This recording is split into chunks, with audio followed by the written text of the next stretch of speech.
5 a 10 minutos. Una angina inestable, por el contrario, va a tener un mayor riesgo porque puede generar un infarto del miocardio, va a durar más de 20 minutos, también va a generar un dolor mucho más intenso, también va a caracterizarse porque no va a ser precedido por algún tipo de esfuerzo físico y no va a pasar por ningún medicamento.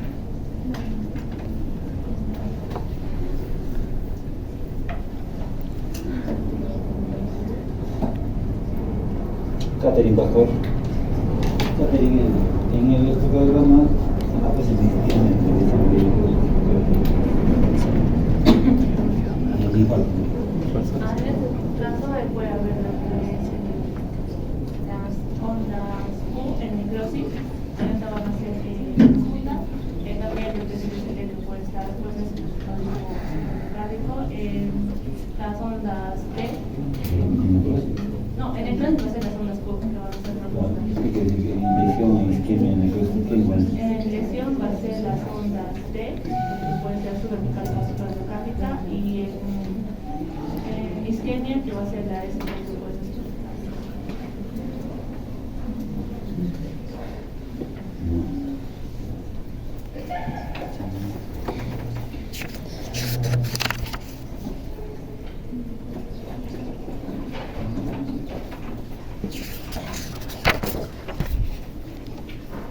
Meladip, el 90. Meladip.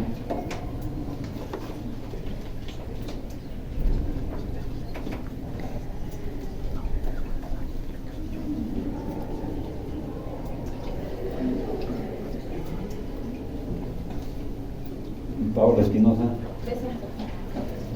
Paola, en el ¿qué hallazgos encuentran en el EKG? En el IMA-ST no elevado. No elevado. A ver, puede haber una elevación momentanea del ST que puede indicar lo que es la gravedad.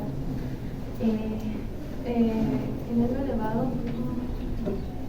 vamos a ver el descenso, que ese descenso transitorio puede ser menor a 0.05 milivoltios. Es una elevación transitoria, ya le indiqué. ¿Qué más?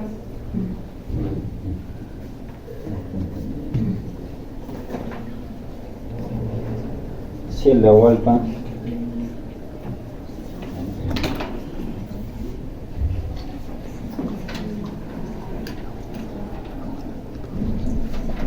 Alpiel Lucana.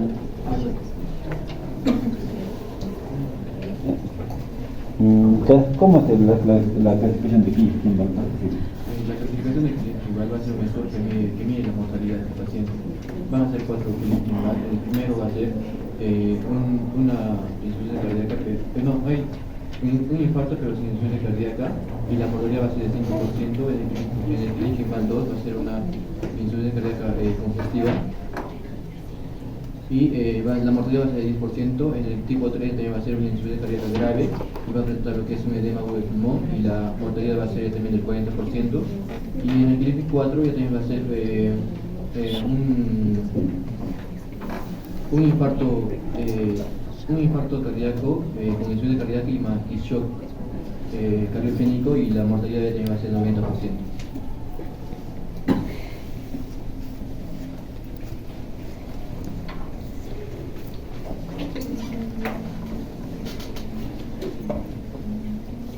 André Peláez. André, ¿qué características hay que tener de importancia en el EKG en el IMA-ST elevado? En el IMA-ST elevado va a ser lo que corresponde con su nombre que dice, el ST va a estar elevado, mayor de 0,5 milivatios. Y este va a estar por un inicio, va a ser súbito, lo que sobre todo el EKG. Y bueno, esta característica es ¿cómo se llama? Es más mortal, porque corresponde a lo que es un bloqueo completo de lo que es la arteria. Entonces necesita un tratamiento rápido, menos de 1 hora, con los criterios de Grace y lo que corresponde, si se puede hacer una angioplastía o bien una fibrinólisis.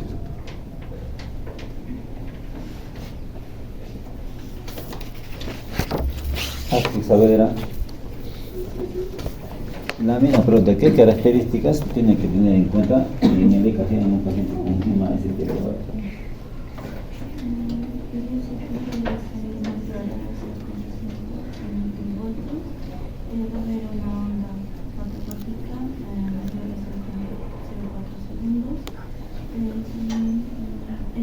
La onda Q debe ser, va a ser mayor al 30% de la onda. Ya son respuestas seguras, porque hay que buscar otras características, no solo buscar el ST elevado, sino el ST elevado. Yanela Ponce. Yanela 6, biomarcadores cardíacos en mi parte. Está la troponina D, troponina I, está también está el GOS, LDH y CDK y CDK-HB. CDK.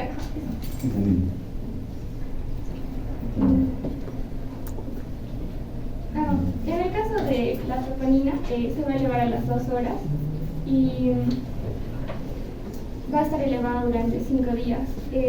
La LDH va a elevarse entre las 18 a 24 horas. El QSGOT se va a elevar a las 12 horas y el PIC va a ser a las 36 horas. Y en el caso de la LDH, la 48, la que me faltaba decir era la SPK, que también la SPK de medio.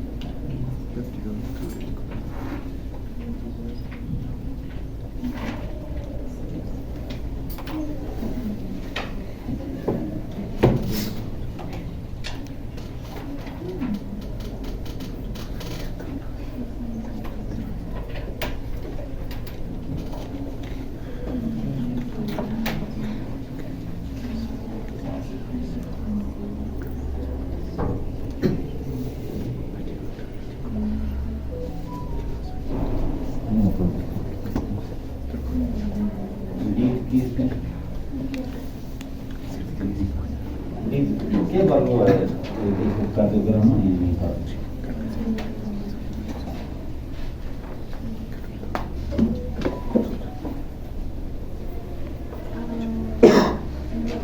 Va a evaluar lo que son las capas del corazón, la gravedad o la extensión de la necrosis por la obstrucción o por la obstrucción, el trombo, el que causó el trombo con la placa aterogénica y la extensión de la necrosis en este caso, cuán afectado está el corazón, la parte cardíaca.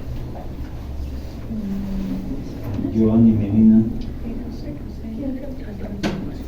La misma pregunta, ¿qué evalúa la ecocardiografía en el infarto? En este caso,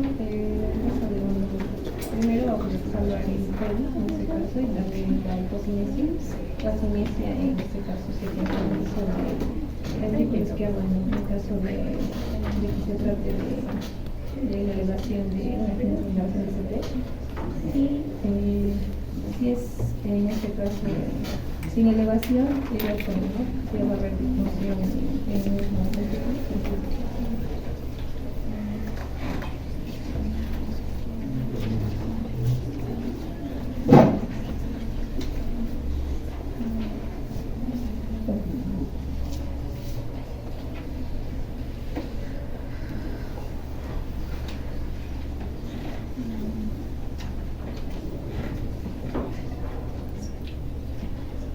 Marcelo Guamán.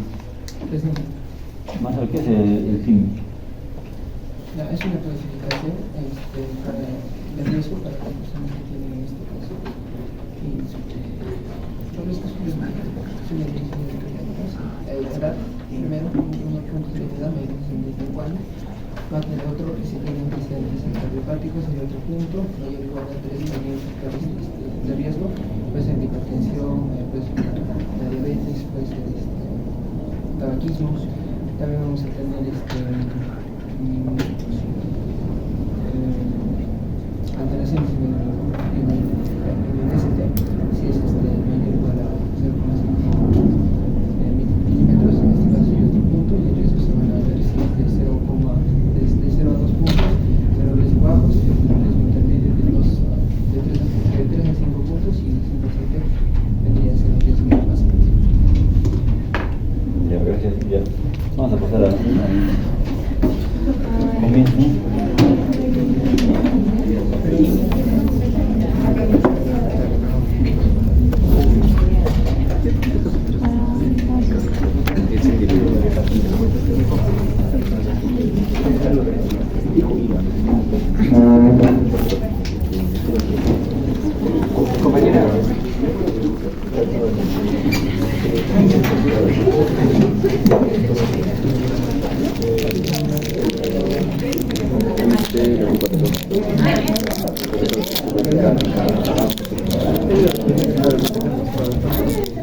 Compañeros, buenas tardes, doctor, buenas tardes. En esta ocasión vamos a hablarles un poco sobre el Zika, que es el síndrome isquémico coronario agudo. Bueno, vamos a mostrarles primero algo general, ¿verdad? Porque como tal ya en la exposición les vamos a explicar más a profundidad. Primero vamos a hablar de su definición, de la fisiopatología, sobre todo cómo es esa relación con lo que es los ateromas, su clasificación, la epidemiología, los factores de riesgo, el cuadro clínico, sobre todo con relación a lo que es la angina, angina estable, angina inestable. También después vamos a hablar de los dos tipos, que es Zika con ST elevado y Zika con ST no elevado. Aquí sería, ¿no?, el Zika con elevación del segmento ST. Ahí vamos a hablar también de su fisiopatología, de la ruptura de placas, formación de cromo, etc. Vamos a hablar de la semiología, del infarto agudo del miocardio, pero del Zika con ST elevado, ¿no? También de lo que es el ecocardiograma y también cómo afecta a sus capas, ¿no? También de la localización del infarto, de los biomarcadores, de la angiografía, de la clasificación de los tipos de infarto del miocardio, 1, 2, 3, 4, A4B y 5, y de la terapia de reperfusión, pero esto en relación con lo que es Zika, pero con ST elevado. Y el otro que es Zika, pero con ST no elevado.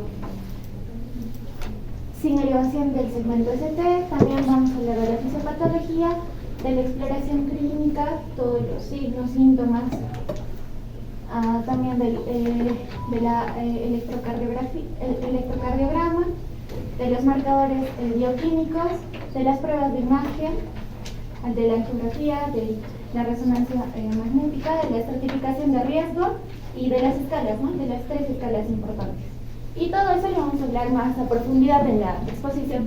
Eso no me explayaba, así que ya van a entender más en la exposición.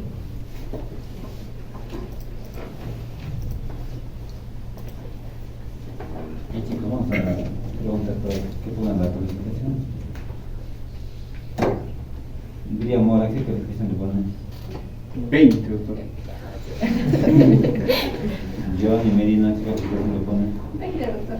Ya, gracias. Ya. Primero, para hablar de lo que es el síndrome isquémico coronario agudo, tenemos que tener en cuenta que una causa muy común de va a ser los ateromas y la aterosclerosis. Entonces, cuando va a suceder esto, que ya lo voy a hablar un poquito más después, toda su fisiopatología y eso, vamos a ver que va a pasar isquemia y después va a pasar a necrosis. Y todo eso es lo que a las finales va a dar el resultado, ¿no? De, como tal del ciclo. Entonces, para hablar de la isquemia y de la necrosis, tenemos que hablar de la irrigación del corazón y sobre todo de 3 arterias importantes, las cuales van a ser necesarias para poder irrigar lo que serían sobre todo lo que es la aurícula y el ventrículo izquierdo, y también algunas partes de la aurícula y ventrículo derecho. Entonces, las 3 arterias importantes, la primera vendría a ser la arteria descendente anterior, que vendría a ser esta de acá, la arteria descendente anterior, que va a irrigar a lo que sería una parte o la mayor parte del ventrículo izquierdo, también una parte del ventrículo derecho, también va a irrigar lo que sería el septo interventricular y también va a irrigar lo que sería la punta del corazón. Ahora, la otra arteria importante es la arteria descendente posterior, que vendría a ser esta de acá, no sé mucho, pero es esta, que también estaría irrigando lo que sería la parte posterior del ventrículo izquierdo, también la parte del septo interventricular y también, y también la parte pequeña de lo que sería el ventrículo derecho. Y la última, que sería la arteria circunfleja izquierda, que vendría a ser esta de acá. Esta va a irrigar también lo que sería la aurícula izquierda, también una parte va a llegar a sus ramitas, a lo que sería el ventrículo izquierdo, y también, bueno, a las finales se van a conocer con la coronaria derecha. Pero estas 3 arterias son importantes porque acá es donde vamos a ver que va a pasar la isquemia y después la necrosis, y ahí no se va a producir todo. ¿Sí? Ya, entonces, ¿qué es el síndrome isquémico coronario agudo? Pues básicamente es el desbalance que se va a dar entre la oferta y la demanda de oxígeno. ¿Por qué? Porque va a haber una isquemia. ¿Y cuál es la principal causa de esto? Es los ateromos, la aterosclerosis. Entonces, como tal, la aterosclerosis va a tener, se podría decir, 6 fases. Y la última fase, que es la lesión más complicada, es esta fase la cual va a dar como tal, a causa de esta fase se va a dar lo que es el ciclo. Las otras fases todavía no nos van a producir esto, pero ya cuando vamos a estar en la 6ª fase, cuando va a haber defectos a nivel de lo que sería el epitelio, va a haber una hemorragia y a las finales va a haber trombosis, trombo. Ya les voy a explicar más a detalle más un poquito después. Pero esta fase, la 6ª fase de la aterosclerosis, es la que nos va a causar lo que es el ciclo. Y a las finales vemos, ¿no? Como acá a veces, ¿no? Se puede romper el trombo y a veces no. Pero en casos de que por ejemplo, en este caso, ya se ha roto, ¿no? Ya está tapando, está fluyendo una arteria, y cuando va a ocluir la arteria, entonces obviamente no va a haber paso de oxígeno hacia el corazón. Y esto va a causar primero isquemia y después, si no hay una solución rápida, a las finales necrosis. Entonces, vemos, ¿no? Como primero, la primera arteria más afectada va a ser la arteria descendente anterior. Entonces, como ya hemos visto, esta arteria irriga casi toda la parte de lo que viene a ser el ventrículo izquierdo, y del septo interventricular. Entonces, por eso es muy importante, ¿no? Saber la irrigación. La segunda arteria más afectada es la arteria circunfleja izquierda, y la tercera arteria más afectada es la arteria descendente posterior. Entonces, obviamente, si se afectan todas estas arterias, que son muy importantes para la irrigación del ventrículo izquierdo, sobre todo, entonces, obviamente va a haber un daño mucho más grande, ¿no? Ya. Entonces, veamos un poco sobre la fisiopatología de la aterosclerosis. Porque para poder entender Zika, como ya les dije, la primera causa es la aterosclerosis. Entonces, esto tenemos que tener para poder ver la fisiopatología de Zika. Entonces, primero, la aterosclerosis, por daños exógenos, como vamos a ver después, por ejemplo, la obesidad, dislipidemias, fumar, estar con estrés, etcétera, diferentes factores van a alterar lo que sería la capa de endotelio. Entonces, como sabemos, esta capa de endotelio es la que regula la entrada o salida de sustancias del vaso hacia ese espacio donde están sus tres capas, ¿no? Bueno, no es esto, pero bueno, como ya saben, ¿no? Hay tres capas en lo que es la arteria, lo que sería la túnica íntima, que está pegada a la luz del vaso, después sigue la túnica media y la túnica adventicia. Entonces, cuando va a haber este daño a nivel de lo que sería el epitelio, cuando va a haber un daño a nivel del epitelio, va a producir que el epitelio se vuelva más permeable a lo que sería el colesterol malo, ¿no? Como conocemos, el LDL. Entonces, aumenta la permeabilidad para el LDL. Entonces, ¿qué pasa? El LDL va a ir hacia la capa íntima. Y es aquí donde se va a producir toda esa cascada que a las finales va a producir el ateroma. Entonces, el LDL entra a la capa íntima y aquí va a producir, ¿no?, un proceso de inflamación, va a activar a las citocinas y estas citocinas a las finales van a activar a lo que serían los monocitos, los linfocitos, y estos van a llegar a esta capa íntima. Y estos monocitos, como ya bien sabemos, se van a convertir en macrófagos aquí, y estos macrófagos van a intentar fagocitar al LDL. Van a intentar fagocitar y en eso que intentan van a englobar a las partículas de LDL y cuando engloban, ¿no?, el macrófago las partículas de LDL, a eso se le conoce como células espumosas. Entonces, si les hablan algo de células espumosas, pues básicamente son el macrófago envolviendo al LDL. Entonces, cuando ya está envuelto, el macrófago como tal va a querer hacer apoptosis, sin embargo, al hacer apoptosis, las moléculas de LDL no se van a ir o no van a morir, sino es que estas van a salir a lo que sería la íntima como tal y van a seguir su proceso. O sea, no, estas no van a seguir haciendo daño. Entonces, después esas moléculas de LDL van a juntarse con más residuos que va a haber en la íntima y ahí van a formar lo que es la estría grasa. Y la estría grasa, pues básicamente es las moléculas de LDL con más residuos que hay en la célula. Y todo esto sigue ocurriendo en la capa íntima. Entonces, después de esto, vamos a ver que a causa de todo esto va a haber un daño o va a haber como una respuesta en lo que sería la capa media, en esta capa, donde vamos a tener el músculo liso. Entonces, ¿qué pasa? Que esa respuesta del músculo liso es básicamente salir a la capa íntima. Y en esa capa íntima van a empezar a sintetizar lo que sería colágeno y elastina. Y eso a las finales, junto a lo que serían las moléculas de LDL, es lo que van a formar el ateroma. La parte que está más pegada a lo que sería la capa epitelial va a ser lo que sería el colágeno y la elastina, y lo que está un poco más en medio de la íntima sería el núcleo lipídico compuesto por LDL. Y todo eso de ahí conforma el ateroma. Entonces, ya formado el ateroma, vamos a ver que va a haber dos tipos de ateroma, uno estable y uno inestable. Inestable es básicamente cuando va a haber menos cantidad de colágeno. ¿Y por qué se va a dar esto? Porque básicamente en esta ateroma inestable van a estar los linfocitos TH1, y estos linfocitos TH1 hacen que haya una disminución de la síntesis de colágeno y de elastina. Entonces, si hay una disminución de colágeno y elastina, va a haber una capa de colágeno más pequeña, más delgada.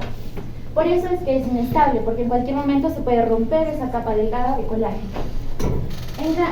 Y el inestable, vamos a tener, como ya les dije, una capa pequeña de colágeno y una capa más grandecita o más, un núcleo lipídico más grande.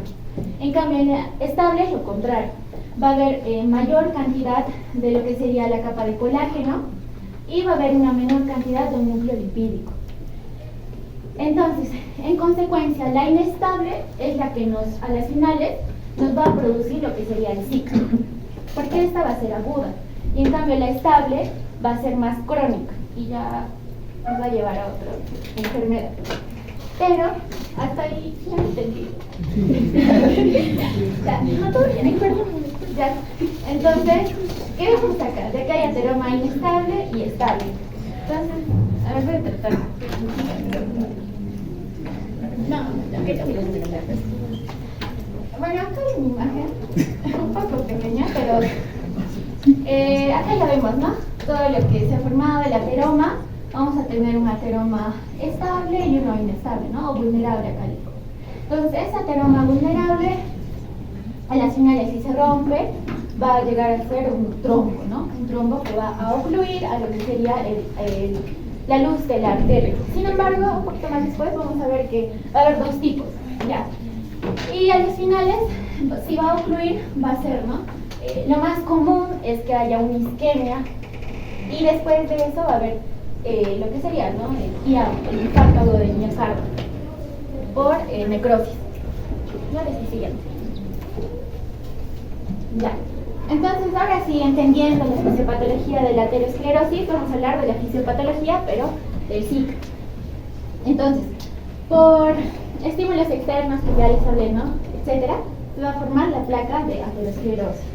Esta placa de aterosclerosis, a las finales, como ya les dije, puede romperse, puede romperse, ¿no? Puede ser inestable y romperse. Entonces, esta placa puede ser una ruptura leve o puede ser una ruptura grave o severa. En el caso de que sea una ruptura leve, va a llevar a un trombo no oclusivo, es decir, que todavía va a haber un espacio pequeño de luz por donde la sangre va a estar pasando. Sin embargo, nuestro cuerpo, ¿no? Como siempre, va a reaccionar y va a mandar a los factores de coagulación y también va a hacer vasoconstricción.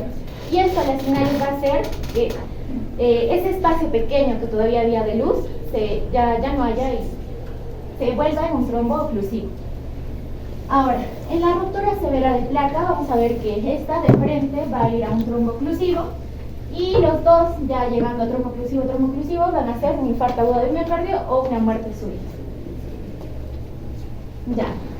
Ahora, ¿cómo se clasifica lo que es el SIC? Como ya les hablé, vamos a ver, ¿no? Que cuando va a haber un rompimiento, o bueno, vamos a tener ya el trombo, entonces este trombo puede ser una oclusión parcial o una oclusión total. Entonces, cuando va a haber una oclusión parcial, como les dije, todavía va a haber un pequeño espacio de luz, ¿no? En el vaso. Y acá, sobre todo, como les dije, va a ser por la respuesta del organismo, ¿no? Por los factores de coagulación, vasoconstricción, etc. Entonces aquí vamos a tener el 70% ocluido y el 30% todavía va a haber luz, ¿no? Y sobre todo vamos a encontrar plaquetas. En cambio, cuando va a haber una oclusión total a causa del trombo, vamos a ver que netamente va a ser a causa del colágeno, de la fibrina, ¿no? Que va a estar ahí. Y en la oclusión total va a estar el 100% ocluido. Ahora, ¿cómo podemos diferenciar de una oclusión parcial y de una oclusión total? Esto lo vamos a diferenciar cuando veamos al paciente. Por ejemplo, nos llega un paciente y nos llega con el signo más común, el signo de Levin, ¿no? Con un puñito en lo que sería el pecho, con su mano, un puñito en el pecho, con dolor, ¿no? Entonces, vamos a ver, tenemos que sospechar de que tal vez puede ser un infarto del miocardio o causado por la aterosclerosis, es decir, en general puede ser un SIC. Entonces, ¿cómo vamos a diferenciar si es oclusión total o parcial? Pues al instante o a máximo a los 10 minutos le vamos a sacar su EKG. Y esto se tiene que hacer cada 15 horas. Y dependiendo de cómo nos salga su EKG, es decir, si su EKG nos sale con ST no elevado, no, bueno, su EKG nos puede salir con ST no elevado y nos puede salir con ST elevado. En el caso de que sea una oclusión parcial, nos va a salir con ST no elevado. Y en el caso de que sea una oclusión total, nos va a salir con un ST elevado. Ahora, cuando ya tengamos esto, vamos a ver también si, por ejemplo, es una angina inestable, o puede ser un infarto agudo del miocardio, o puede ser lo que sería un infarto agudo del miocardio, pero con onda Q. ¿Cómo diferenciamos todo esto? Pues con las troponinas. al mismo tiempo le hacemos un examen de troponinas y esto se tiene que hacer cada 12 horas. Entonces, si hacemos el examen de troponinas y sale negativo, es decir, que es una angina inestable. Y como ya sabemos, las troponinas van a salir porque va a haber una necrosis. Entonces, en la angina inestable todavía no va a haber necrosis, por eso es que las troponinas van a salir negativas. En caso de lo que sería el infarto agudo de miocardio, pero con lo que sería el subendocárdico o cuando no hay la onda Q, entonces aquí nos va a salir las troponinas elevadas, nos va a salir troponinas positivas, porque aquí ya va a haber isquemia, ya va a haber necrosis, ya va a haber necrosis, y por esta razón es que nos va a salir las troponinas elevadas. Ahora, con el segmento ST elevado, esto va a conllevar a lo que sería un infarto agudo de miocardio con onda T elevada, y aquí nos va a salir las troponinas elevadas, porque acá ya va a haber lo que sería una necrosis más grave. Ya. La epidemiología, vamos a ver que es la causa de mortalidad más alta en todo el mundo, lo que significa que afecta al 8% de la población y generalmente afecta a la población adulta mayor.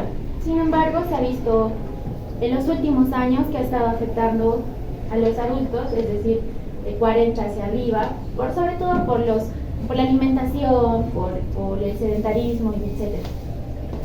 El predominio sigue siendo en los varones, hay más predominio en los varones, así que hagan ejercicio ustedes. Ya. En las mujeres también hay prevalencia, pero hay prevalencia cuando es después de la menopausia, es decir, posmenopausia. Y la tasa de mortalidad en el Perú es de un 28,77%. Estos cuadritos los saqué de la revista peruana de cardiología y vemos como aquí, ¿no? También en los varones hay mayor índice. Y acá, lo que es la edad, también vemos, ¿no? Que es más en los adultos mayores, de 61, 80 años, pero también está aumentando, ¿no? Lo que serían los adultos como tal. Ya, ¿cuáles son los factores de riesgo? Pues hay dos tipos, los mayores y los menores. Los mayores, bueno, y en los dos hay modificables y no modificables. En los modificables hay dislipidemias, hipertensión arterial, tabaquismo. En los no modificables, el sexo masculino, y también cuando hay un antecedente familiar de un familiar cercano, es decir, de primera línea, puede ser hermanos o los padres que hayan tenido tal vez ya una enfermedad coronaria. También la edad mayor de 50 años. En lo que serían los factores menores están los modificables, no modificables. Los modificables, diabetes, sobrepeso, sedentarismo, estrés, gota. Y en los no modificables, el sexo femenino, pero postmenopáusico. Y también lo mismo acá, que es el antecedente familiar, la enfermedad coronaria. Y bueno, hablando un poco sobre lo que es la presentación clínica, pero netamente la angina de pecho. Bueno, la angina de pecho, como ya bien sabemos, es un dolor a nivel retroesternal, el cual va a ser causado por la isquemia. Y vamos a diferenciarlo porque el paciente va a venir con su signo de Levine, como ven, ¿no? La punta en el pecho. Ya. Va a irradiarse, como vemos aquí, va a tener zonas de mayor y menor irradiación. Por ejemplo, las de mayor irradiación, vamos a ver que van a estar a nivel retroesternal, a nivel del epigastrio, a nivel del cuello, a nivel de lo que vendría a ser la parte medial de lo que vendría a ser el brazo, antebrazo, y los dos últimos dedos de la parte de izquierda, ¿no? Y algunos menores vendrían a ser también el lado, el brazo, el antebrazo, de lo que vendría a ser la parte derecha, y también la mandíbula y el cuello, ¿no? También la parte derecha. Ya. Ahora estos van a estar acompañados de náuseas, vómitos y sudoración fría. Esta angina de pecho puede aliviarse, pero va a depender si es estable o no, o es inestable. Por ejemplo, bueno, antes de eso, y esta va a durar más o menos de 2 a 5 minutos. Si es provocada por la SICA, o sea, por el síndrome isquémico coronario agudo, entonces esta puede durar hasta 20 minutos. Ahora, lo que les decía de que si puede calmar o no con el reposo va a depender. Si es estable, esta sí va a calmar con el reposo. El dolor no va a ser tan fuerte, va a ser moderado, va a ser leve y va a ser un dolor opresivo, y sobre todo va a salir cuando va a haber una actividad de esfuerzo. Ahora, también aparte de que puede calmar con el reposo, puede calmar con lo que es la nitroglicerina, que es un vasodilatador, ya. Y más o menos, bueno, no dura más de 10 a 15 minutos. En cambio, la angina inestable va a ser más intensa, y esta no va a calmar con el reposo ni con lo que es el fármaco de la nitroglicerina. Este va a ser más persistente o frecuente y dura más o menos 20 minutos. Ahora, hay otro tipo de angina, que es la angina Prinzmetal, que esta es una angina que va a estar más presente en la noche y que va a estar causada por lo que es un vasoespasmo. Es decir, que va a haber de la nada, nuestro músculo liso va a empezar a contraerlo. No sé por qué, pero vasoespasmo. Y va a ser sobre todo en la noche. Y acá se va a ver que en el EKG va a ser una elevación del segmento ST, de la transitoria. Ahora, otra clasificación que encontré también de la angina es de la clasificación de la Sociedad Cardiovascular Canadiense. Por ejemplo, aquí hay de clase 1, que es cuando la actividad normal no causa angina, la angina secundaria o ejercicio extenuante, rápido, prolongado. La de clase 2, cuando va a ser una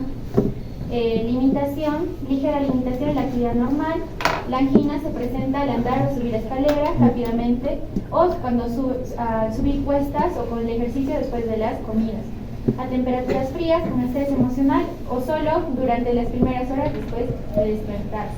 La clase 3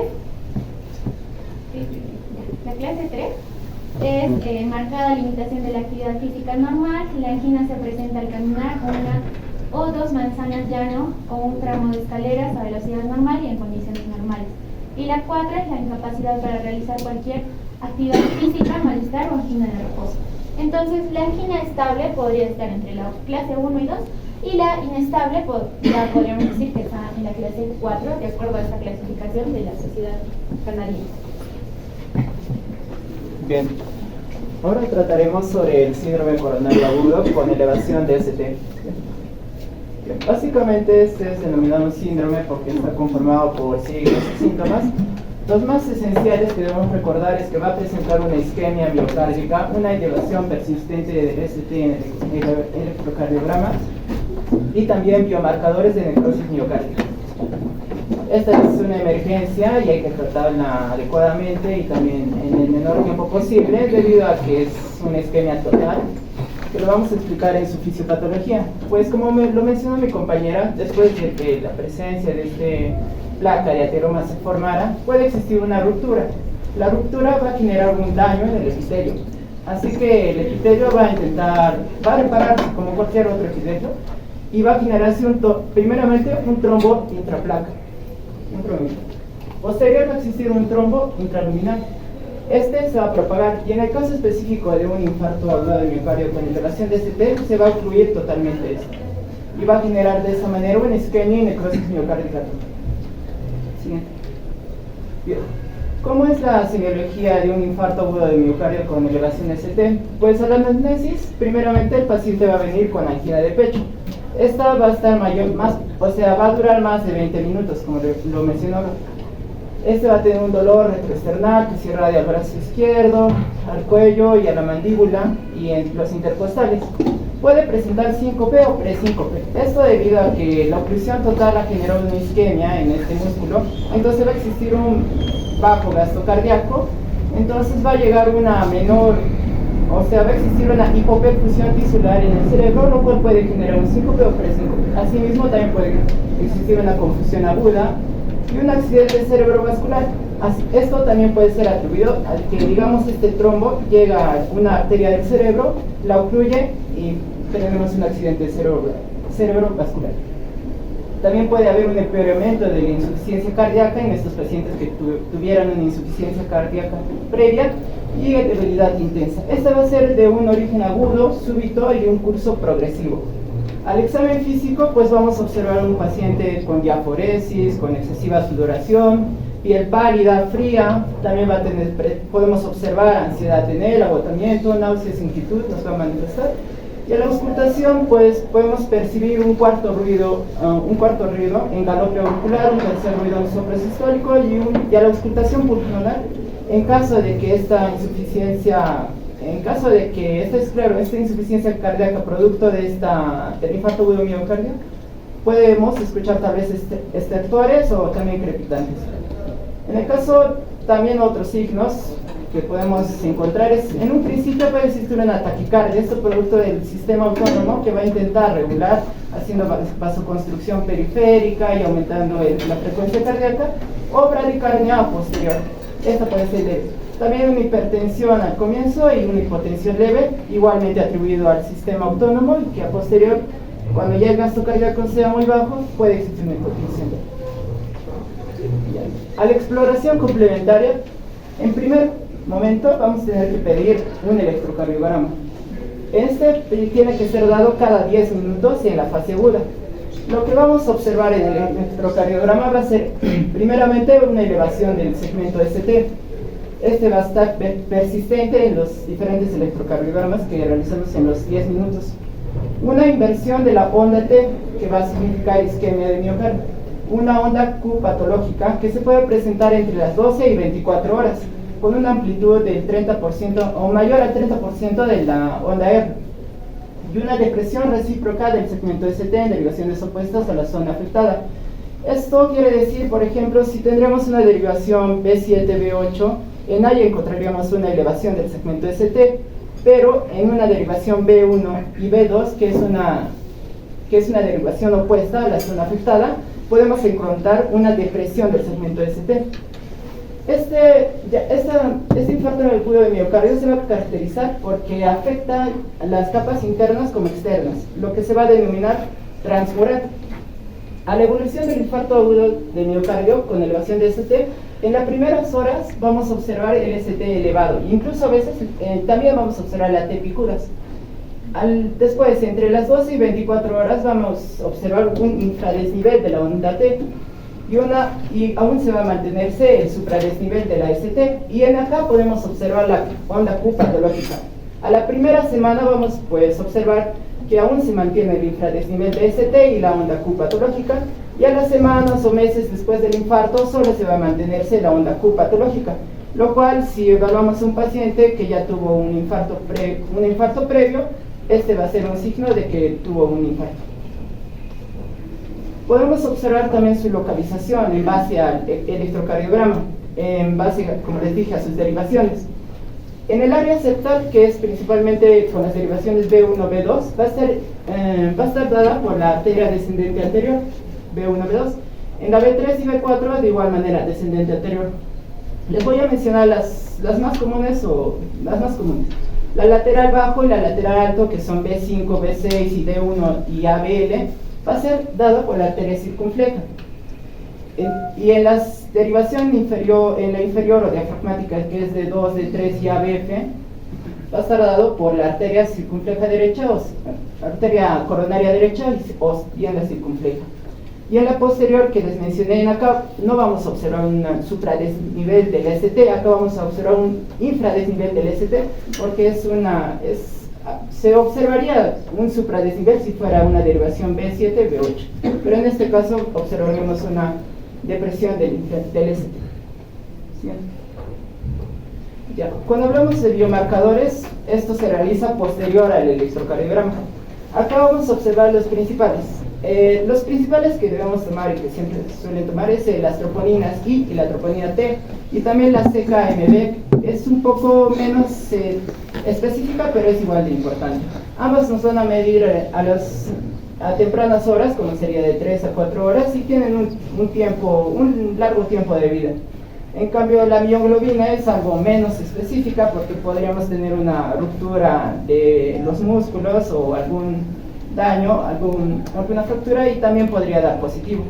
También existe el péptido natriurético y la DH. La angiografía. Bueno, esta angiografía es más dada desde cuando ya se está realizando el tratamiento, por ejemplo en una angioplastia coronaria, pues, o una colocación de un stent cuando se esté tratando ya esta oclusión total. Y básicamente es visualizar la arteria mediante rayos X y mediante un contraste. Este nos va a dar el diagnóstico exacto, el lugar exacto donde se ha dado la oclusión, y es el método más preciso, como les digo. Bien, acá tenemos la clasificación del tipo de infarto agudo de miocardio en base a esto. En el tipo 1, pues es un infarto agudo de miocardio espontáneo, se da causado por una isquemia secundaria. Es secundaria una erosión, como lo hemos mencionado, una ruptura, una fisura, una disección de la placa arterial coronaria. En el tipo 2 es un infarto causado por una desbalance entre oferta y demanda de oxígeno. Se puede dar por un vasoespasmo en la arteria coronaria, también por presencia de anemia, hipertensión, arritmias, entre otros. En el tipo 3 es más atribuido a una muerte súbita. Es bien rápido, se podría decir, con síntomas sugestivos de isquemia miocárdica asociado a un supradesnivel de ST. Y incluso como es tan rápido, incluso no podemos llegar a observar los biomarcadores cardíacos. En el tipo 4, pues tenemos subtipo A, subtipo B, pero básicamente estos se tratan a un tratamiento, o sea, el infarto agudo de miocardio secundario a una angioplastia coronaria transluminal percutánea y también a un tratamiento con trombosis de stent. Y en el tipo 5 es básicamente cuando un infarto agudo de miocardio secundario a una cirugía de revascularización, cuando usan otra arteria alterna. ¿Cuál es el tratamiento que debemos dar? Son dos específicamente. Puede ser por fibrinólisis o bien por una intervención coronaria por vía percutánea.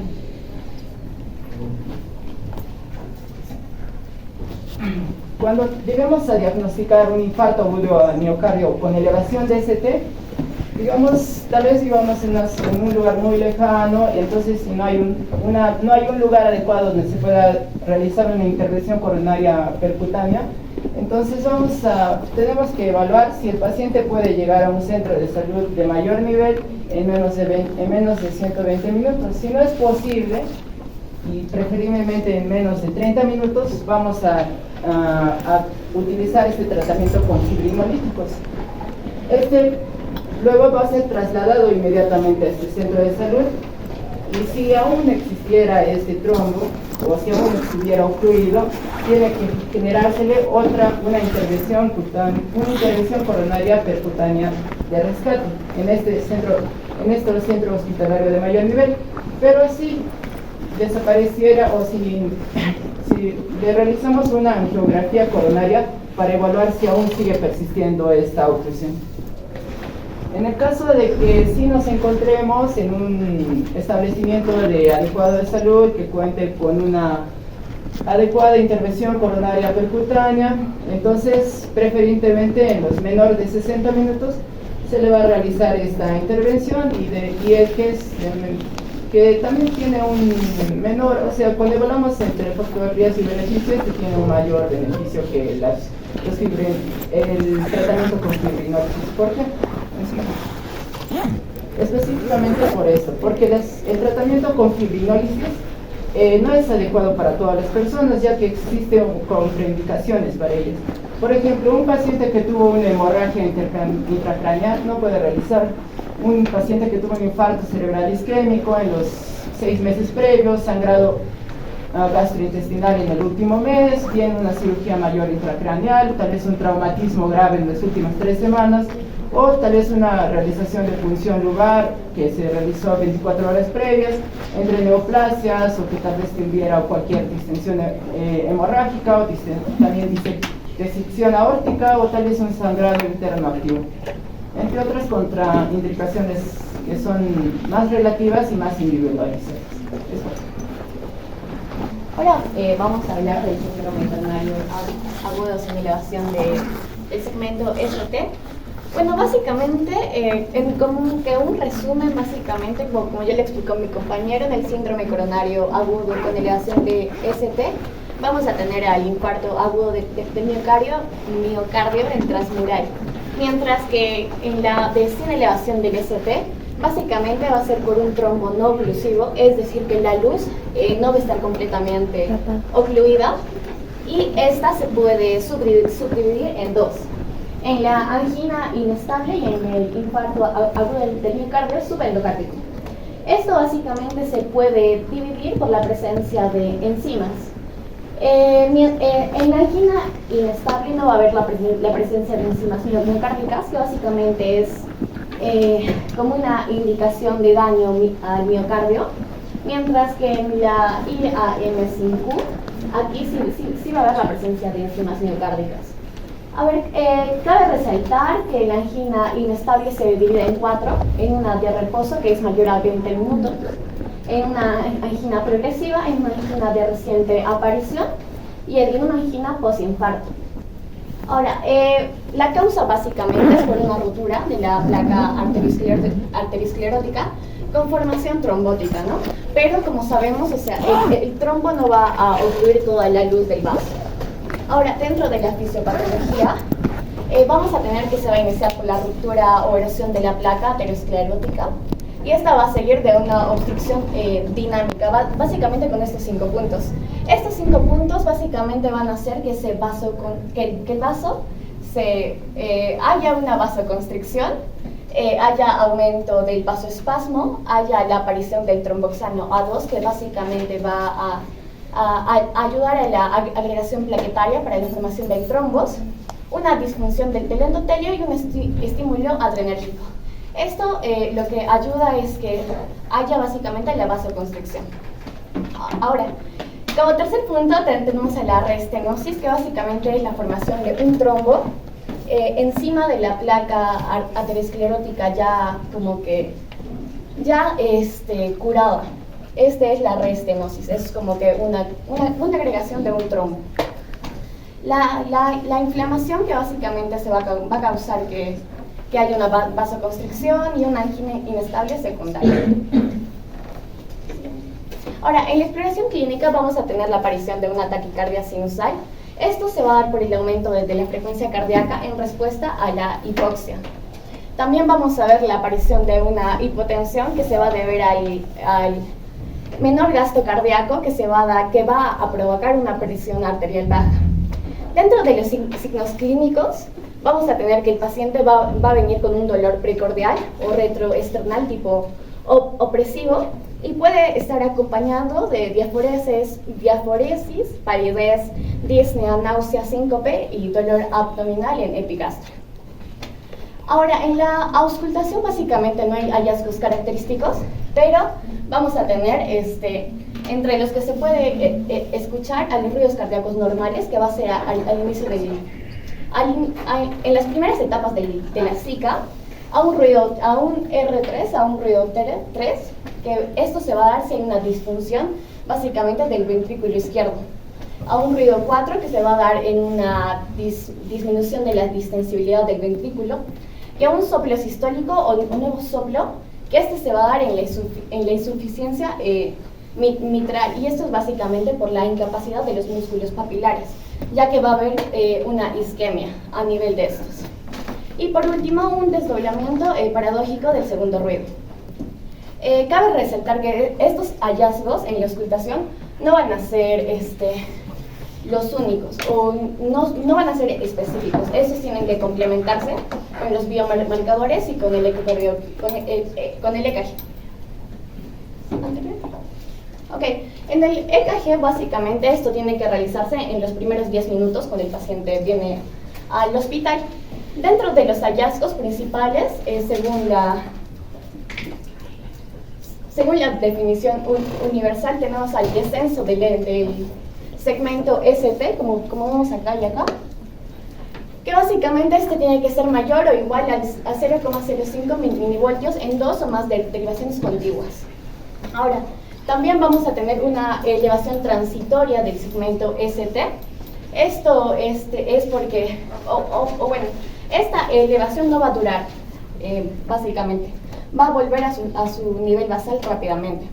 Esto nos puede indicar riesgo a futuros episodios o que Zika pueda ser un Zika con elevación de ST. Y unas ondas T negativas que básicamente tienen que ser mayor a 0,03 milivoltios, y estas tienen que ser en dos derivaciones contiguas o con ondas R prominentes. El objetivo básicamente de esto es un monitoreo continuo. Se tiene que realizar cada 15 a 20 minutos al paciente para poder identificar arritmias o desviaciones recurrentes en el segmento ST. Siguiente, por favor. Ok, dentro de los marcadores bioquímicos, como ya les comentaron, estos van a jugar un papel muy importante para la identificación de un Zika. Básicamente, en el Zika sin elevación de ST, vamos a tener a las troponinas y las CKMB. Estas van a ser enzimas que se van a liberar por células miocárdicas cuando estas no van a tener, tener oxígeno, y por ende va a haber un aumento en la necrosis miocárdica y va a identificar el daño cardíaco. Ahora, dentro de las pruebas de imagen, vamos a tener a la angiografía, que básicamente va a detectar la presencia de placas arterioscleróticas. Ahora, una resonancia magnética cardíaca, que acá se va a utilizar la secuencia de T2, que básicamente va a localizar con precisión diferentes áreas afectadas del corazón. Y una radiografía de tórax, que se usa básicamente para identificar complicaciones como pueden ser el edema pulmonar. Ahora, dentro de la estratificación del riesgo, una vez que se diagnostique el Zika sin elevación de ST, vamos a tener que estas clasificaciones o escalas nos van a ayudar a decidir el tratamiento más adecuado para el paciente y la necesidad de una intervención oportuna. Tenemos la primera escala, que es la clasificación de Philip-Kimball, que básicamente es en pacientes con infarto agudo del miocardio.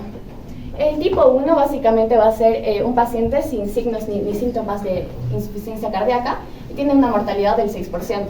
El Philip 2 básicamente va a ser un paciente con estertores o crepitantes, con la presencia del tercer ruido o con aumento en la presión venosa yugular, que va a tener una mortalidad del 17%.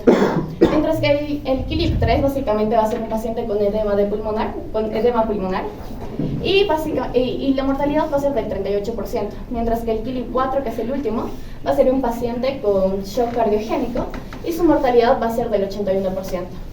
Esto es aplicable en el Zika, pero básicamente para predecir las complicaciones que puede tener esto. Ahora, en la escala del TIMI, básicamente va a establecer un índice de mortalidad a los 14 días en los que el paciente ingresa. Básicamente va a hacer una puntuación. Si el paciente va a tener va a ser mayor a 65 años, va a tener un punto. Si va a tener más de 3 factores de riesgo como dislipidemias, tabaquismo, diabetes, va a tener un punto. Si va a tener 2 eventos de angina grave en menos de un día, va a tener un punto. El uso de hace 7 días previos, un punto. Antecedentes de enfermedades crónicas, un punto. La elevación de los biomarcadores como la troponina, un punto. Y cambios en el segmento ST que van a ser mayores a 0,5 milímetros. Y básicamente esto, si es un riesgo bajo, va a tener de 0 a 2 puntos. Si es un riesgo intermedio, va a tener de 3 a 4, y si es un riesgo alto, de 5 a 7. Y básicamente esto es para los pacientes, para poder identificar las terapias que se le van a dar a cada paciente. Siguiente, por favor. Y esta es la escala más completa que se usa, que es la escala de Graves. Básicamente esta escala va a tener o va a usar la edad del paciente, la presión arterial sistólica, la frecuencia cardíaca, la creatinina, los biomarcadores altos, los cambios del segmento CT, un paro cardíaco al ingreso y la escala de Philip que les mencioné al principio. Bueno, acá lo establece por rangos y puntos. Básicamente, si el paciente va a estar en uno de estos rangos, le va a establecer esta puntuación. En la edad, en la frecuencia cardíaca, en la presión arterial sistólica, en la creatinina, En la clase KILIP, si es de clase 1 es 0 puntos, si es de clase 2 21, de clase 3 43, de clase 4 64 puntos. Ahora, si el paciente va a venir con un paro cardíaco al ingreso, va a tener 43 puntos. Si va a tener la elevación de los biomarcadores, va a tener 15 puntos. Y si va a tener una desviación en el segmento ST, va a tener 30 puntos. Esto, básicamente, acá está la categoría de riesgo de la escala de Grace con el puntaje. Este se subdivide en dos, en la muerte intrahospitalaria y la muerte después del alta hasta los 6 meses. Si el paciente va dentro de la muerte hospitalaria, si el paciente va a estar bajo, va a tener menor al 1%, si va a estar intermedio, de 1 al 3%, y si va a estar alto, mayor al 3%. Ahora, dentro de la muerte después del alta hasta los 6 meses, si va a estar bajo el paciente va a ser menor al 3%, si va a ser intermedio va a ser del 3 al 8%, y si va a ser mayor va a ser al 8%. Si va a ser alto va a ser al 8%. Ahora, esta escala básicamente va a ser útil en pacientes con Zika sin elevación del ST, ya que va a proporcionar una predicción a corto y a largo plazo, como vemos, hasta los 6 meses. Esto básicamente, mientras la puntuación sea más alta, nos indica una intervención más agresiva, como puede ser una angioplastía, que básicamente es la introducción de un catéter con un stent, puede ser, para poder abrir la luz del vaso. Ahora, dentro de la terapia vamos a tener que básicamente la terapia va a querer dos cosas: aliviar los síntomas del paciente y prevenir la progresión del daño cardíaco. Dentro del manejo del dolor de los síntomas del paciente, básicamente vamos a tener la terapia con nitroglicerina, que esto básicamente va a aliviar el dolor dilatando las arterias coronarias. El uso de morfina también para casos severos. El uso de oxígeno, esto solo si el paciente tiene una saturación menor al 90%. Los beta bloqueadores, que van a reducir la frecuencia cardíaca, pero eso está contraindicado en insuficiencia cardíaca o shock cardiogénico. Luego la terapia antitrombótica, que básicamente es anticoagulantes y aspirina, que van a prevenir la formación de nuevos trombos. Y las estatinas, que básicamente van a reducir los niveles de colesterol para estabilizar las placas ateroscleróticas. Ahora, dentro de las dos estrategias que tenemos, es una invasiva y una conservadora.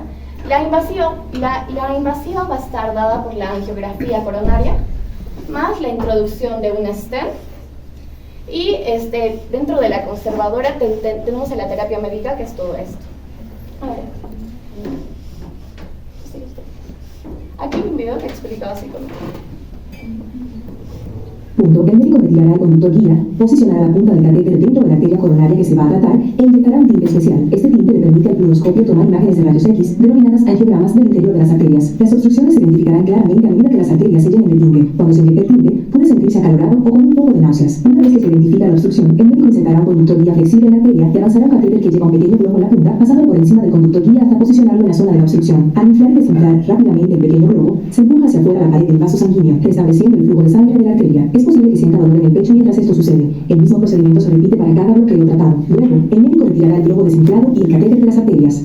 A algunos pacientes se les colocará un stent coronario, que es un tubo pequeño de malla metálica diseñado para mantener abierta la arteria una vez que se haya tratado. Se coloca un stent plegado sobre el globo desinflado a medida que se desplaza hacia la posición. Cuando se infla el globo, el stent se expande y queda asegurado en el lugar. Después de retirar el globo del catéter, el stent permanece como soporte para mantener abierta la arteria de forma permanente.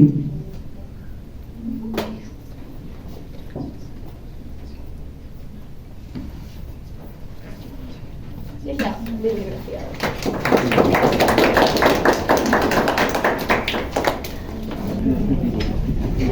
Vamos a ver algunos puntos.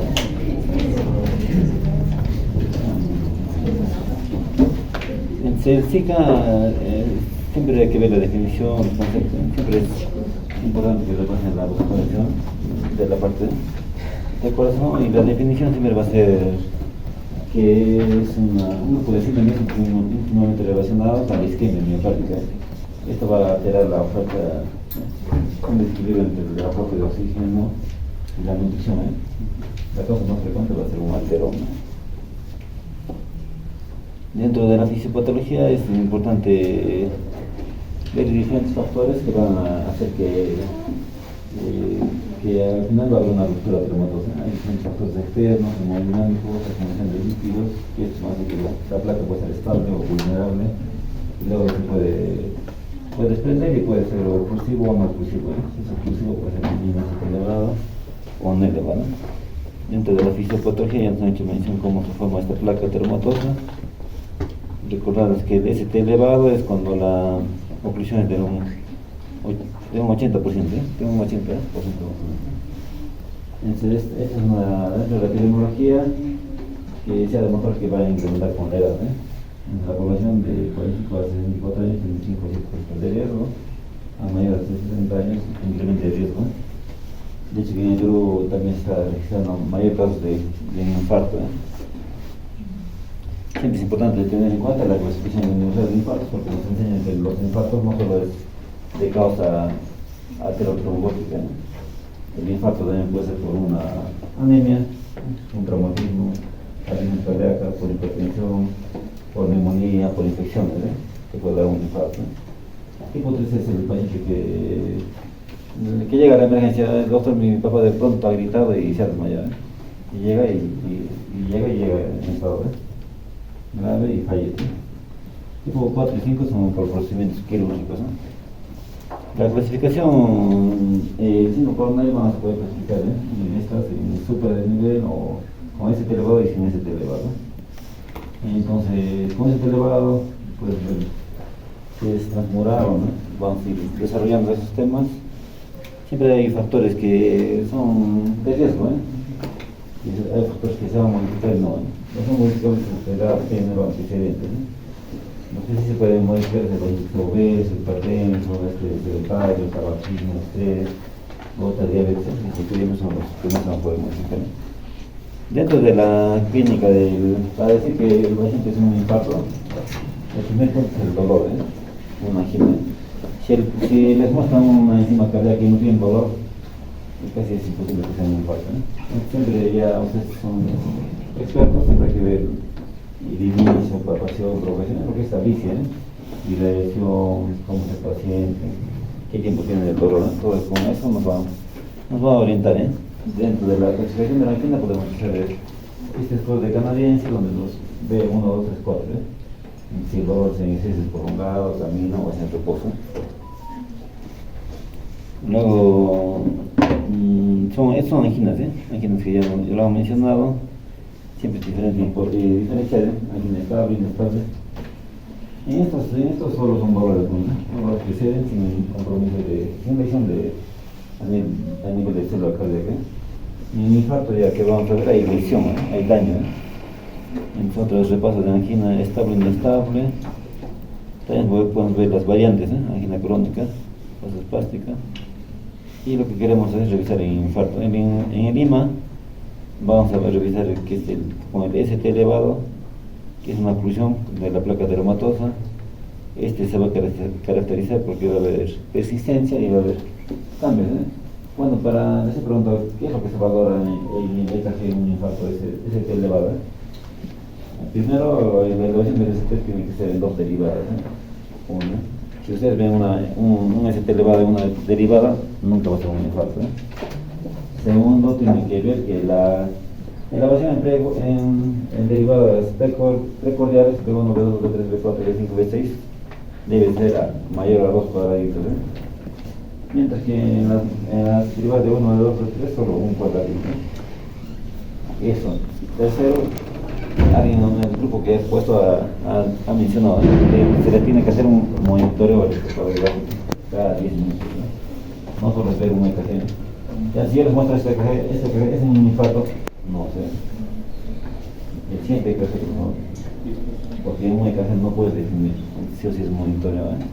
Seguramente lo vamos a ir viendo. Dentro de la anamnesis siempre el dolor. Y puede tener otros síntomas acompañados que lo podemos ver. Confusión, debilidad, ansiedad, generalmente se acompañan con síntomas vasculares. Se han visto con infarto, con sudoración, ansiedad, náuseas, palidez, inquietud, taquicardia, hipotensión, shock, a veces con un día con disney, dependiendo. Hay pacientes que pueden descubrir o el dolor. Entonces pueden encontrar en estos estados los pacientes. dentro de los criterios diagnósticos vamos a ver que el EKG siempre recomiendan rápidamente el EKG y la elevación, una elevación del ST, una resistencia, me acabo de los derivados. Eso es para decir ST elevado. Esto creo que hace 4 meses en el hospital regional. Ahí han hecho un EKG, la han tomado y ese ST elevado, y han tomado la decisión de hacer una trombólisis y el EKG a la media hora y estaba normal.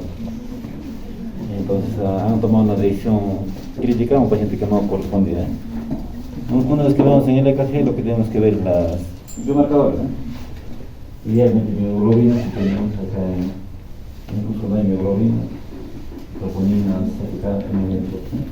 también hay que ver el LDH, el lactato, el TGO, son marcadores, hasta el PCR también, son marcadores que nos pueden ayudar. En cada uno, igual, siempre otro diagnóstico es que hay que hacer un monitoreo de enzimas cardíacas a un infarto. Siempre, como el infarto, vamos a ver que tiene procesos, entonces vamos a ver en qué fase estamos. Porque hay pacientes que han venido pacientes con dolor torácico y vienen de lejos y vienen al tercer día. En el tercer día nunca vamos a encontrar unos CPK, por ejemplo, con infarto, dependiendo. Siempre hay que prestar bien. ¿A cuántas horas estamos pidiendo las enzimas cardíacas para ver los valores? Así que en cada paciente va a ser variable. Luego, siempre es importante ver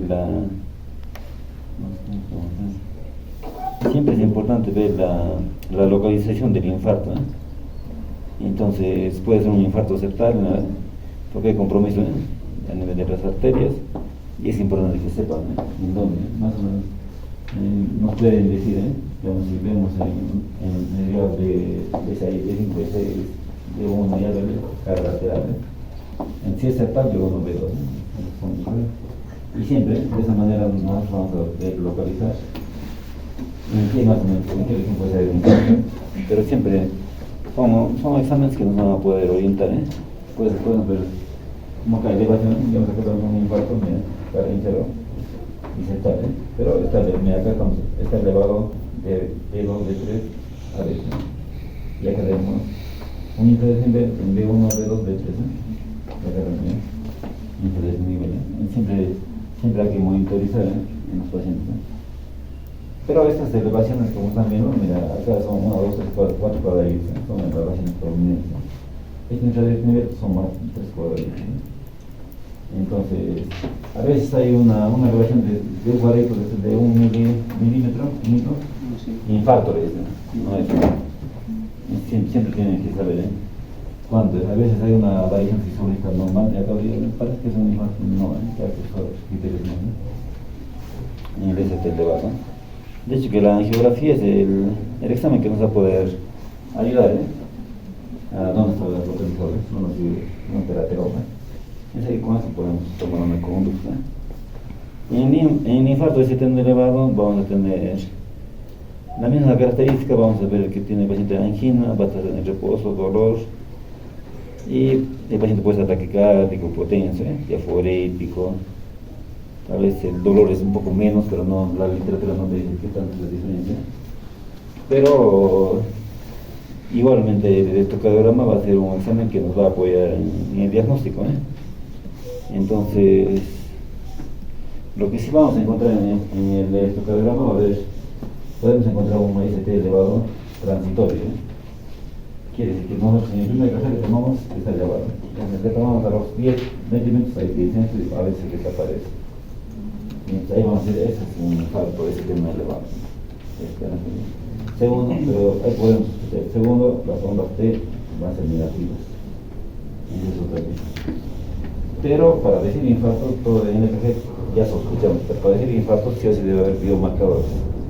Si no tienes biomarcador, no es infarto. Es una angina inestable también. Entonces lo que se va a buscar en el EKG, una elevación del ST o inversión de la onda, es una característica. Por ejemplo, acá vamos a meter igual un cardio inferior. Mira, acá hay una onda T negativa, una onda T negativa. Acá son transitorios, es lo que nos va ayudar, pero lo que siempre vamos a tratar de buscar es esto, ¿eh? ¿En qué fase estamos? Isquemia, lesión, necrosis, necrosis, ya la célula cardíaca está dañada y muerta, ¿eh? Entonces va a aparecer las famosas Qs que tienen una presión mayor de 0,4 segundos y la Q-patología y el R va a ser mayor a un cuarto, ¿eh? En una isquemia, en la fase inicial puede haber solo cambios a nivel de la onda T, ¿eh? Una onda T negativa o a veces una onda tipícula, como una hipercalemia. En la lesión ya va a aparecer la separación por ST, ¿eh? Siempre hay que ver, ¿eh? Por eso es importante en el EKG monitorizar en qué fase estamos, ¿eh? Estamos en el EKG, no buscar solo el ST elevado, ¿eh? Buscar si tiene dolor, está en isquemia, lesión o necrosis. Y con el tiempo vamos a poder determinar, ¿eh? en dónde estamos, ¿eh? Entonces, dicho que los biomarcadores también igual nos dan confirmar, ¿eh? Esto pedimos todos los exámenes, también resonancia, rayos de tórax. Ahora, y igual biomarcadores, ¿eh? Si así tenemos que ver biomarcadores, ¿eh? Uno, si tenemos biomarcadores elevados, vamos a decir que es un infarto, ¿eh? En este caso es un infarto, ese tema elevado, ¿eh? Ahora, para sacar el pronóstico de los pacientes, a veces el paciente le dice, es un infarto y te dice, pero doctor, ¿y cómo sé el grado de mortalidad? Porque cuando le dice a alguien que es un infarto, está desesperado si se va a morir o no, o puede decir su familia, ¿no? Para eso se han creado diferentes criterios para abordar los riesgos, ¿eh? De mortalidad, ¿eh? Acá tenemos Kimi, Greiski, Skimba, Cruzali y otros más, ¿eh? En Chequilla y Skimba es fácil, es un criterio epidemiológico, ¿eh? Donde solo vemos manifestaciones clínicas y podemos ver. El paciente tiene edema agudo de pulmón, ¿eh? Una insuficiencia cardíaca aguda, ¿eh? Y Skimba, 40% de mortalidad, ¿eh? Hay pacientes que hemos visto con shock, ¿eh? Paciente con dolor de 4 días, hipotenso, shock regénico, ¿eh? La familia como hasta 90% de mortalidad, ¿eh? Y 18 han fallecido a las 2 horas, 3 horas de haber ingresado, ¿eh? Solo como la parte semiológica, ¿no? Bien, clínica no podemos decir la mortalidad de estos pacientes. Pero para ser más exactos, hay más criterios, ¿eh? En el cual vamos a ver lo que es la escala de TIMI, que nos da una predicción a los 14 días de mortalidad, en base a 3 factores. También, luego tenemos la escala de Grace, donde también valora más factores, ¿eh? Más son parámetros que nos va a dar una puntuación y la mortalidad también, ¿eh? Pero están viendo que la escala clínica es más, sus escalas no tan altas porque te dicen, ¿no? 90% de mortalidad, ¿eh? Es la única escala que clínicamente te dice. Eso, chicos. Después, no está acá. Luego tenemos el examen de apoyo al diagnóstico, la ecocardiografía, ¿eh? En la ecocardiografía lo que se va a ver es que el daño está a nivel del tejido de los ventrículos, ¿eh? De la parte muscular, ¿eh? Entonces, si hay una alteración, la contractibilidad de hecho que va a estar reducida, ¿eh? Y no va a ser de todo el corazón, va a estar por segmentos, ¿eh? Entonces la ecocardiografía, le hacemos una ecocardiografía y buscamos qué segmento o qué región está disminuyendo la motilidad, ¿no? Eso va a valorar el TAPS, va a valorar el TEBE, puede estar reducido el TEBE, la fracción de eyección y la motilidad, ¿no? Cuando que es un infarto y le haces justo un ecocardio, le hacemos y vamos a ver que un segmento está hipocignético o hipoquinético, no se mueve para nada, o a veces actinético, ¿no? Y eso, en la ecocardiografía se evalúa al paciente, se evalúa y se evidencia actualmente es raro encontrar, pero a veces supone que se encuentra una asinesia global, ¿no? Entonces es un impacto masivo, ¿no? Y el TEBI seguramente también en este caso tiene una tasa de mortalidad, ¿no?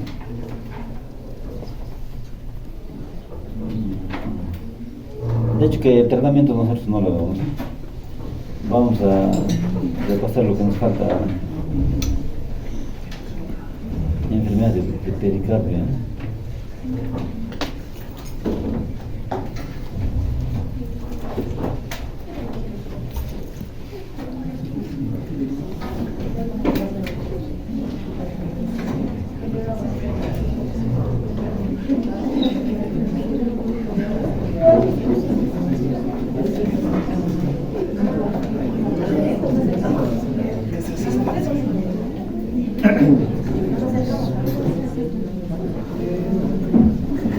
yo no lo he escrito y me está diciendo que tienen que postergar el examen, ¿eh? Por favor. Entonces siempre, ¿quiénes les toca repasar el ECA? Entonces, ¿ustedes están de acuerdo que se van la próxima clase van a poner el ECA? Para el 15, ¿verdad? Claro, de cada 8 15. Entonces vamos a postergarlo. Por mí no hay problema postergarlo porque es igual se evalúa las condiciones. Sí, por favor. Gracias. Chicos, en Derrame pericardio lo que es, vemos primero la pericardia. De hecho, que el pericardio tiene ciertas funciones, eso vamos a decir que tiene proteína y lubricar. Pero el líquido pericárdico va más de 10 a 50 ml, eso es lo normal. Entonces esto hace que el corazón tenga esa capacidad de elasticidad. Y en la pericarditis este volumen se conserva, pero va a estar inflamado por diferentes factores, que ya lo han repasado en la anterior clase. Estos pueden ser inflamados por una causa infecciosa y virus y no infecciosa. En el COVID era el virus de COVID, que es herpes, hongos, parásitos, infecciones, neoplasias, está a cargo de pacientes con enfermedad renal, el síndrome neurourémico, que puede haber pericarditis, traumatismos, fármacos, drogas. Pacientes jóvenes que usan drogas pueden tener pericarditis. La pericarditis es un diagnóstico clínico. Es la fisiopatología dentro de la anamnesis. El paciente va a venir con dolor, un dolor retrosternal que se puede poner en posición momentánea y puede presentar alivio. Ese diagnóstico es clínico. Si el paciente viene por dolor torácico, retrosternal y además puede ser que haya estado con un cuadro infeccioviral o COVID hace 2 semanas, taquicárdico, es una pericarditis, y le escuchamos, vamos a escuchar el próximo pericarditis en la sístole o en la diástole. Si nosotros tenemos esa clínica y le escuchamos, es pericarditis. No hay ningún examen de apoyo al diagnóstico que te puede decir que no es cierto. Vamos a escuchar, y puede estar con taquicardia el paciente por la fiebre. Dentro de los exámenes, siempre vamos a ver que en la etapa aguda puede haber taquicardia sinusal, puede haber alteraciones, vamos a ver alteraciones, tanto. Y esas alteraciones van a ser por los fases, si vemos en la etapa 1, lo ideal, ¿sabes? Cuando pensamos en pericarditis pensamos que vamos a encontrar una alteración, no, va a ser una taquicardia simultánea. Pero raramente podemos encontrar una depresión del PR, una normalización, o a veces unas T profundas, y se puede normalizar, dependiendo también en qué periodo se está encontrando, buscar. En exámenes complementarios podemos ver si es otras causas, buscar el examen. En el ecocardiograma puede ser normal, como normal.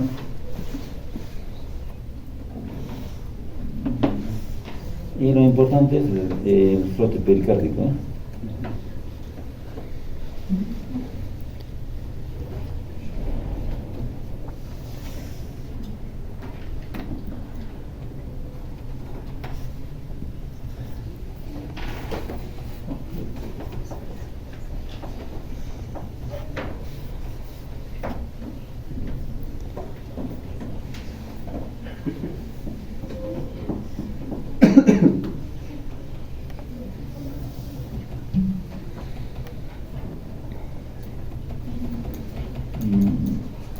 No se recuerda si le gusta.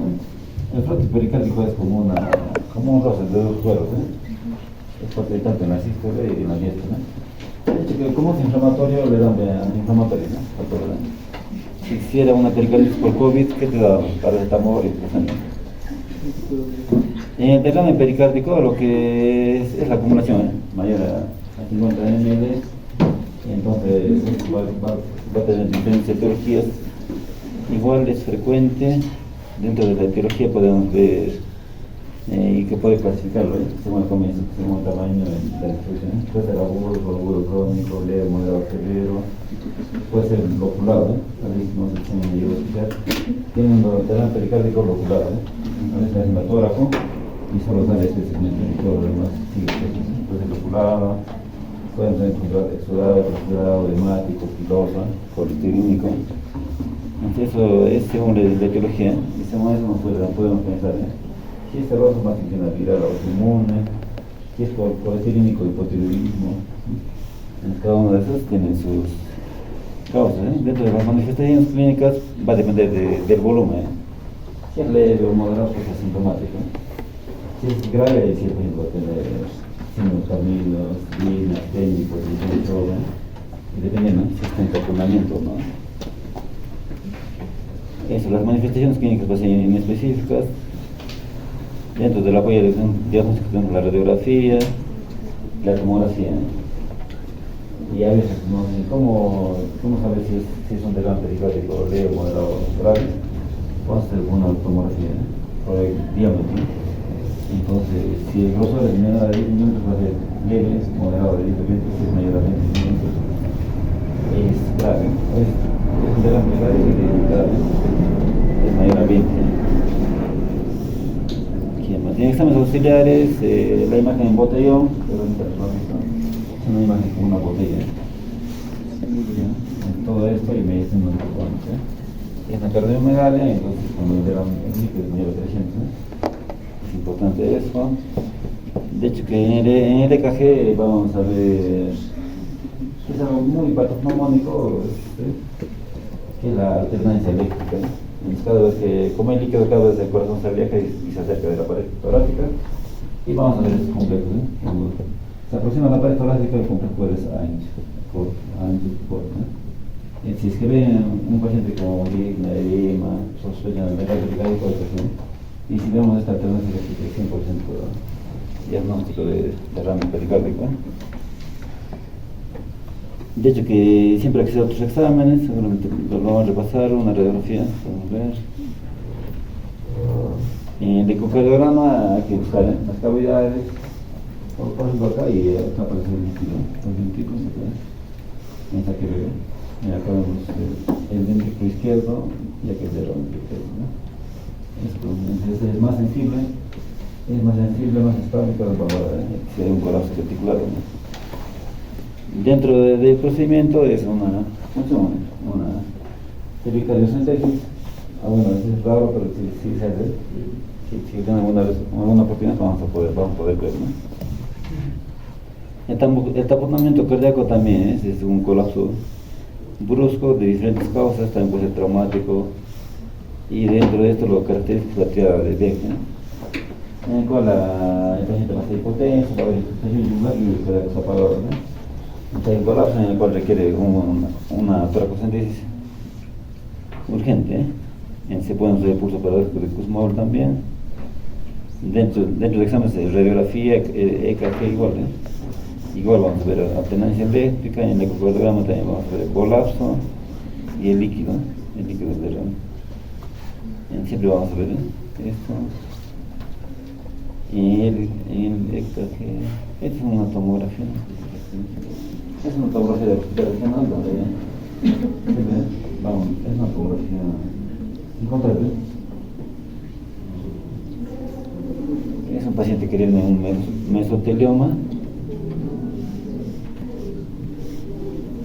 Esta es la tomografía como contraste. Y acá ven, la cavidad del ventrículo y acá vemos todo el derrame. Es un derrame pericárdico severo, ¿no? De 20 milímetros. Entonces, de hecho que con la ecocardiografía podemos detectar eso, que tiene su derrame. Entonces se puede cuantificar. Hay que ver el manejo también igual, pericardiocentesis, hay diferentes formas de acceso. Luego pasamos a la pericarditis crónica congestiva. El volumen pericárdico se mantiene porque la pericarditis crónica es una agresión de manera crónica, permanente. Mientras lo que pasa es que el pericardio se engrose y a veces se calcifica. Entonces hay diferentes enfermedades que van erosionando lentamente con el tiempo y esto va a causar daños. Hay un montón de causas idiopáticas, vamos a ver infecciones, inflamatorias, los pacientes renales también, vamos a ver tumores, quistes. Pacientes con enfermedad renal crónica cuando no hacen terapia dialítica, hacen un síndrome urémico y eso va a lesionar. al final se va a encrespar el pericardio. Y esto va a hacer lo que va a dar la pericarditis crónica. De hecho, que las manifestaciones clínicas van a ser inespecíficas, de infiltración y todos los exámenes de apoyo diagnóstico podemos tener el ecocardiograma, buscar reacciones, radiografía, ecocardiograma, tomografía. Lo que sí se puede evidenciar raramente eso, todo lo que es como una insuficiencia cardíaca, hepatopatía. Lo que sí podemos ver tal vez en tomografía o en radiografía, a veces le toman una radiografía al paciente, una tomografía, se ve una calcificación del pericardio. A veces buscamos esto y a veces el paciente está con disnea en grado 4, y no es una cardiopatía, es una pericarditis. Siempre hay que pensarlo.